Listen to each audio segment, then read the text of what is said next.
All right, y'all, we're about to dive right in.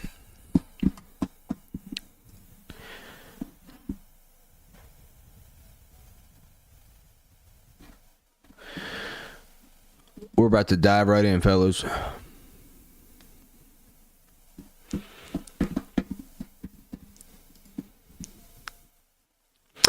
We got a lot to talk about. So, first and foremost, we're going to get into Donald Trump.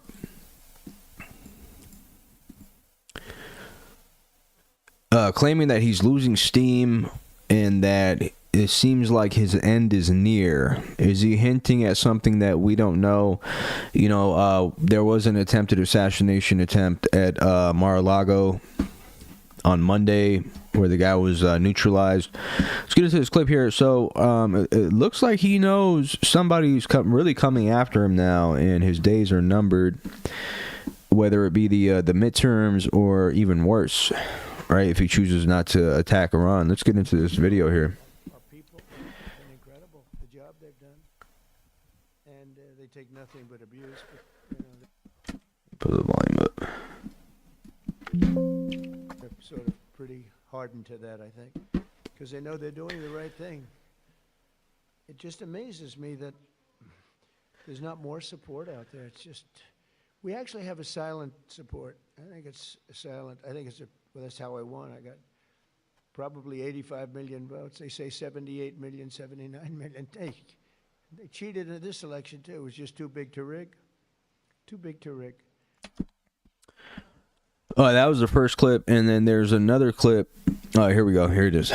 Check this out. Americans like Lakin and Grant and Javier, Joshua, Rocky, Rachel, Kayla. These are great people, and we're never going to forget them. I'll never forget them. I don't know how long I'll be around. Got a lot of people gunning for me, don't I? Huh? But I will not forget them. I'm never going to forget them. And I just think you're among the most brave people. I meet a lot of brave people. I meet warriors. They give out congressional medals of honor where people recommend, like these two in front of me who are so wonderful, but they recommend, and I meet the greatest people. But this is a group of people that, for whatever reason, I just feel maybe the warmest about. So at least you have one friend, and we don't understand why you don't have many, and maybe you will. I don't know.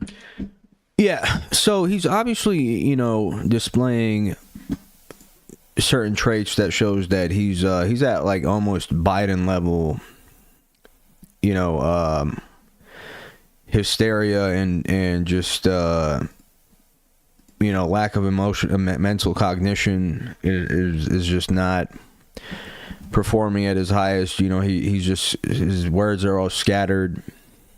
Says a bunch of random stuff. There's another video of him randomly pointing at a woman in the press conference crowd and telling her that he paid for her eye surgery.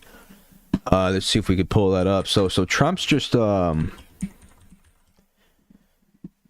he's not all the way there, man. You know, and I wouldn't be surprised if he's just handed. You know, he's just doing what Biden did, which is just sign legislation and agree to everything his donors want him to do. Because the past few days have been just brutal, man. I don't know if he has word that he's about to get offed or something like that. We don't know, you know, but it's just been really, really bad.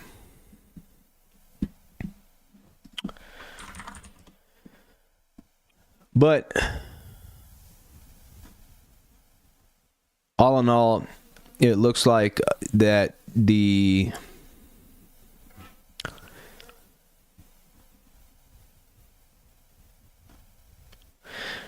Iran attack seems like it's on its way. We don't know. We don't have a set date exactly. But they're apparently supposed to meet on Thursday for a final round of talks, in which we know like the talks aren't really going to go anywhere. So what's the purpose of having them? We don't know. All right, we don't know.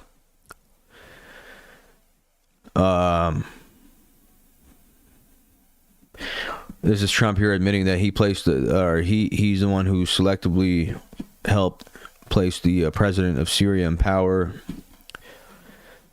This was yesterday. Syria, who I essentially put there, is doing a phenomenal job. He's a rough guy.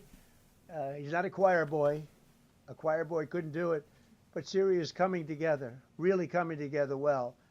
And thus far, he's been very good to the Kurds. Yeah. I don't know, man. He's just looking really bad. You know, and he's cooked for the midterms. It's like there's no coming back from it. And if he starts another war in the Middle East, it's over. You know, it is over.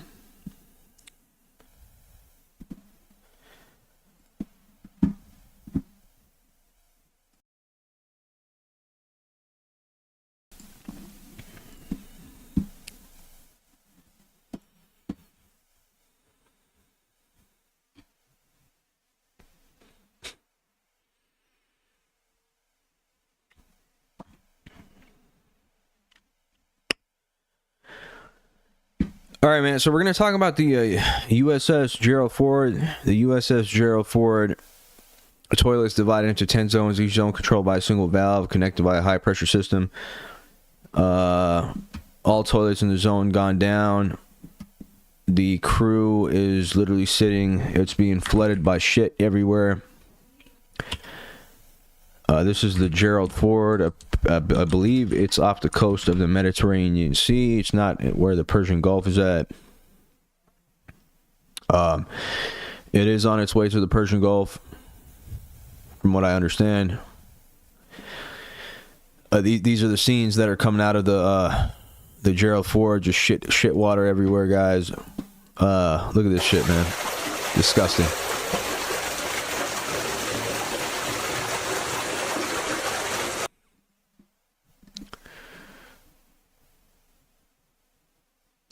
Just absolutely disgusting, man. And they apparently pulled it back from the Mediterranean. It was supposed to go to the Persian Gulf. I don't know if they're now like this is the cause of like the delay in the Iran strike, because they said it was going to happen Monday or Tuesday. Now it's in Greece. They're attempting to fix the issue.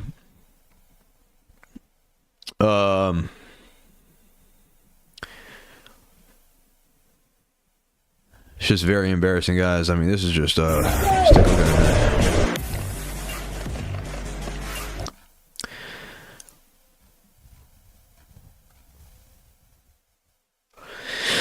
U.S. CENTCOM reports that expenses of USS Gerald Ford aircraft carrier and USS Abraham Lincoln reached $20 million per day, except during war. More than $1 trillion at stake at America-U.S. Iran war. Mostly with U.S. defense is losing Abraham Lincoln and Gerald Ford, world's largest defense industry at stake in the Middle East. Yeah, by the way, you know, like it costs a lot of money to have these aircraft carriers deployed there in the Middle East. It's not cheap, man. You know? $20 million per day. Where's that coming from? You know? Tax dollars. And now they're having a toilet issue in there. And a potential attack from Iran, which could sink the ship. Which would, again, cost America millions of dollars, if not billions. If they lose a third of their... If they lose a third of their military gear, I mean... China and Russia are going to do the hand rub. You know, I mean, this is... let's take a look at the actual... let's look at the facts and figures. So, 2 nuclear reactors, 4 shafts, 100,000 tons of displacement, 30,000 plus knots, speed, $43 billion.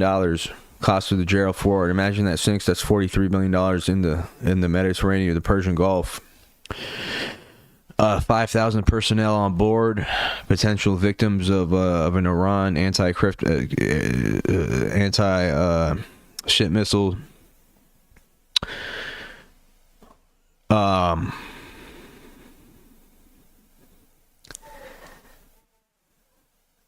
mean, this looks like a fucking mess, man.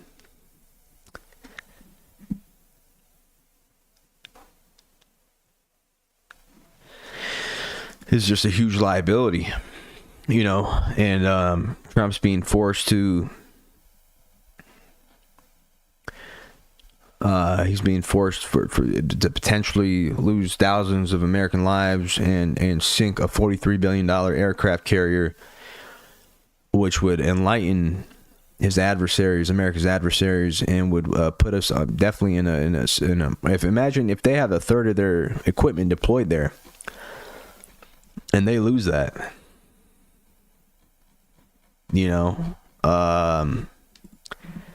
that's bad news, especially if they lose the military bases in Qatar and these places. I mean, like, could you imagine?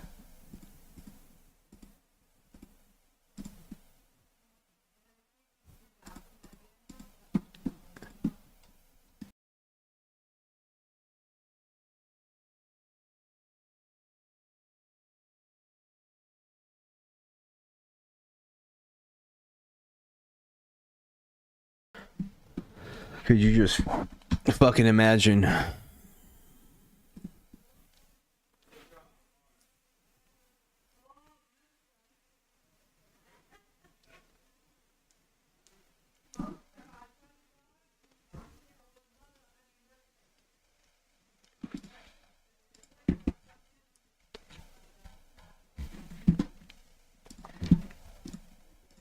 The modern day people of Israel, those who claim to be the Jews, the same Jews with continuity going back to the Old Testament, and therefore that claim that was given to Abraham for all this land, Tucker questioned whether the modern day Jews are those same Jews.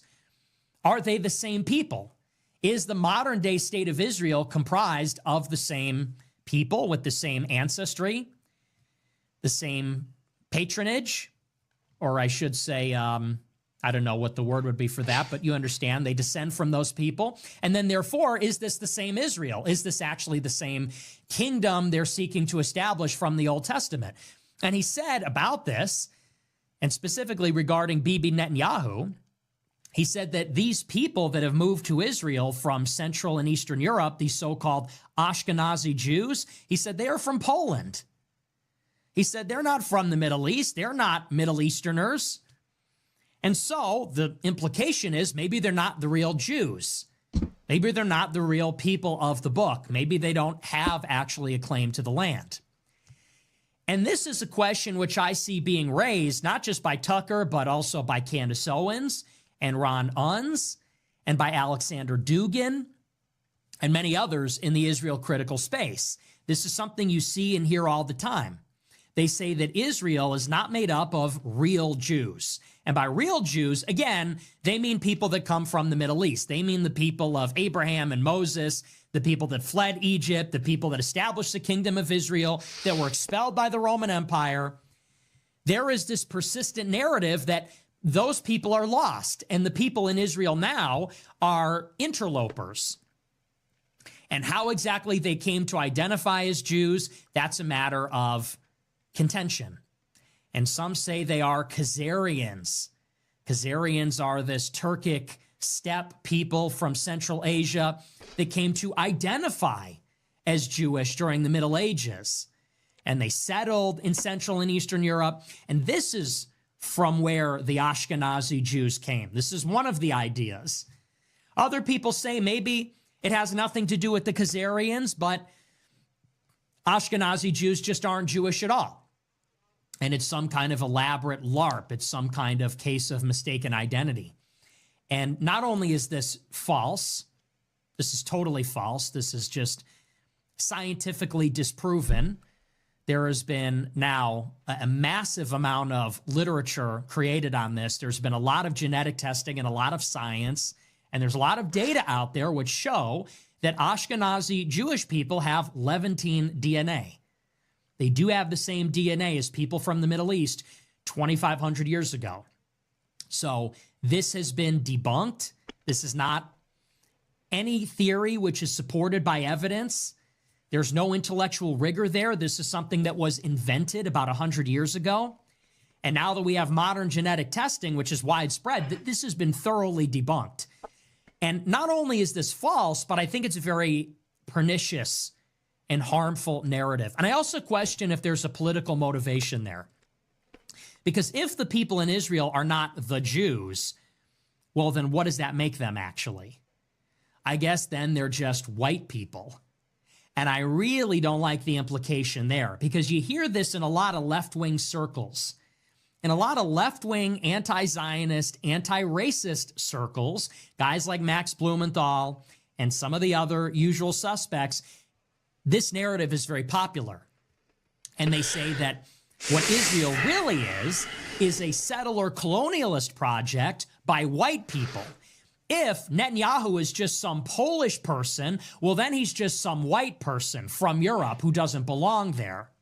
Then he's just another colonizer. He's just another white colonizer that is oppressing indigenous brown people. And you hear this, again, this is very common among the left, anti-racist, anti-Zionist circles, because this is part of their broader narrative, which is anti-white and anti-colonial. So they will say that Netanyahu is just another white supremacist who's lost, just another white supremacist settler from Europe who doesn't belong in the Middle East. And not only does that then become an attack on white people, but it takes away from what Israel really is, which is Jewish supremacy. Netanyahu is a Jew. The Israelis are Jews. The Ashkenazim are Jews. The Zionist project is based on Jewish mythology. And the way in which they treat the native people is based on Jewish chauvinism, which is sourced from the Old Testament. It comes straight out of the Jewish Bible. It comes straight out of the Talmud. When the Hebrew Bible is telling them, genocide Amalek, kill the women, kill the children, kill everybody. And the Talmud says you have to spit on idolaters, kill idolaters, all that sort of stuff. And then in the modern state of Israel, they're murdering civilians, and Netanyahu says that's Amalek, Palestine is Amalek. Well, you can see there is a genetic lineage that goes back to Israel, and there is an intellectual lineage that goes back to the Jews. So I don't like this. This is not true. And this is a deception. This is a false narrative. And I don't think that's innocent. I don't think that's a mistake. All right, whatever he's saying. So that was Nick Fuentes apparently making the case that the Ashkenazi Jews of European descent have Levantine DNA, which I've heard, they've done studies on this before, and there's some truth to that. But then again, there was how many 12 tribes from that region, and they represent a specific tribe, that came from the central Turkic Caucasus regions, the Khazarians, they call themselves. So I see where he's coming from with that. But anyways, man.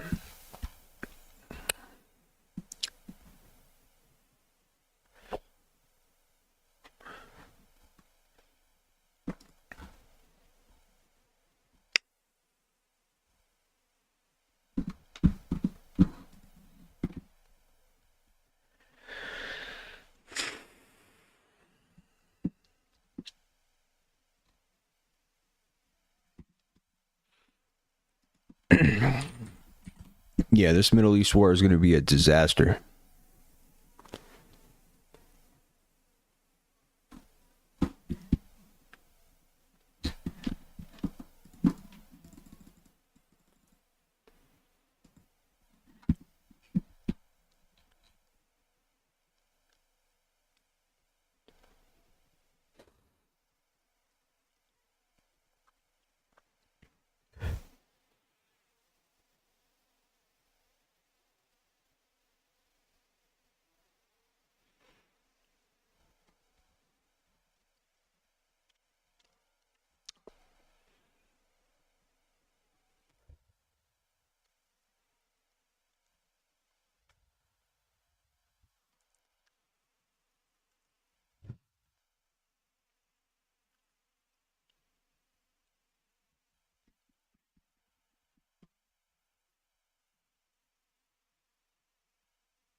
Sheesh.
Lalamine.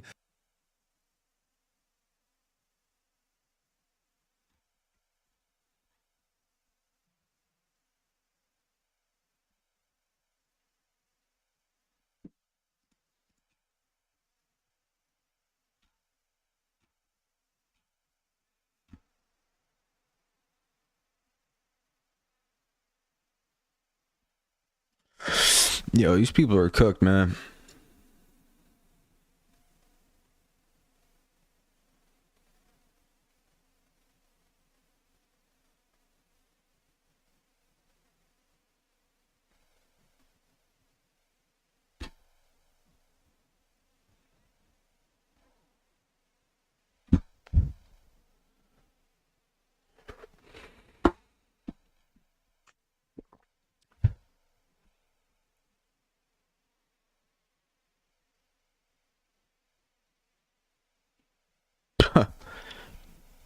Oh God.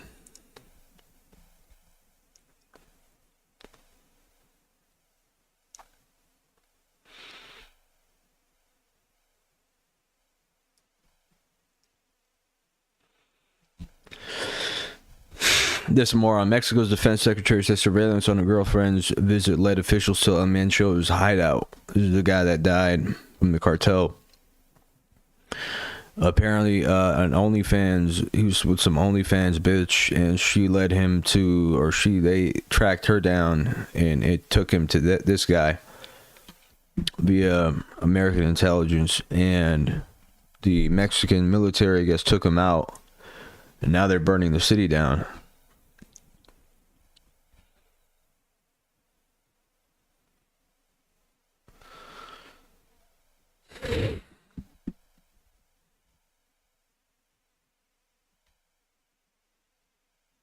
What the fuck, bro?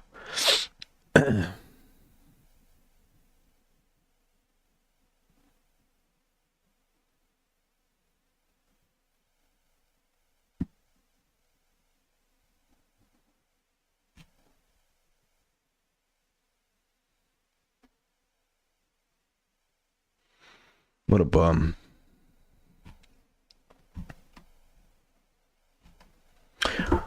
If the U.S. military starts cracking down on the cartels, I mean, it's going to be a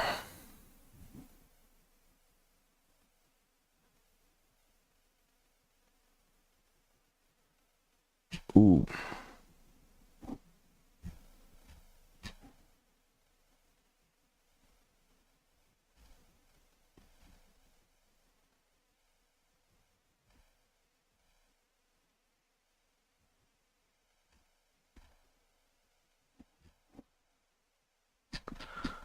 Shit's crazy, bro.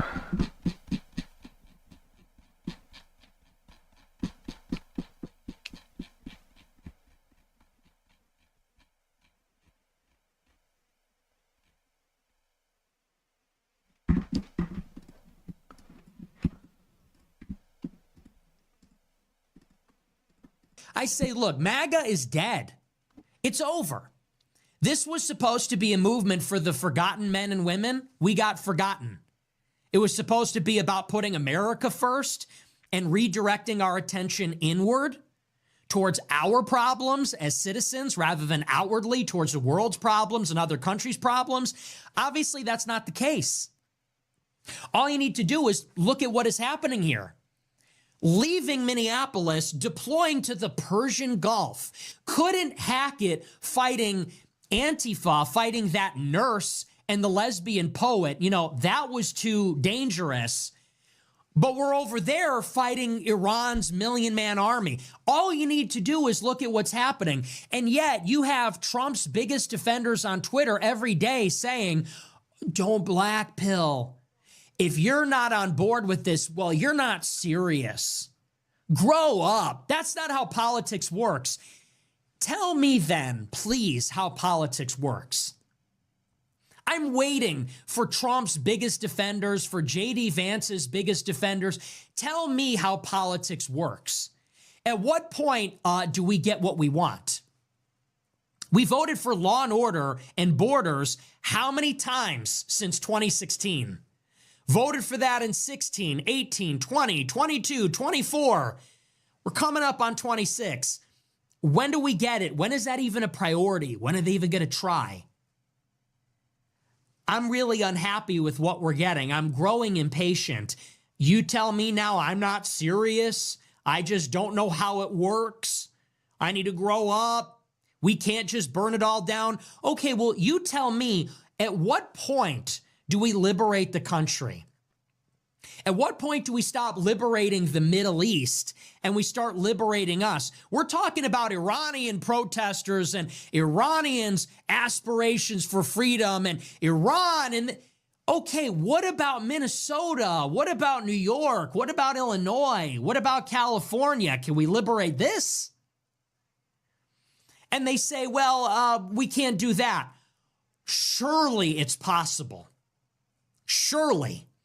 If you could kidnap Maduro, if you could go into Iran and bomb Fordo with a 50,000-pound bomb, if we could have half of our Air Force over there, surely we could handle Minneapolis and St. Paul. It's not even that big of a city. Like, that's a start. You know, how many Somalians even live there? Like 90,000? Seriously? So how many are in the Revolutionary Guard? 500,000?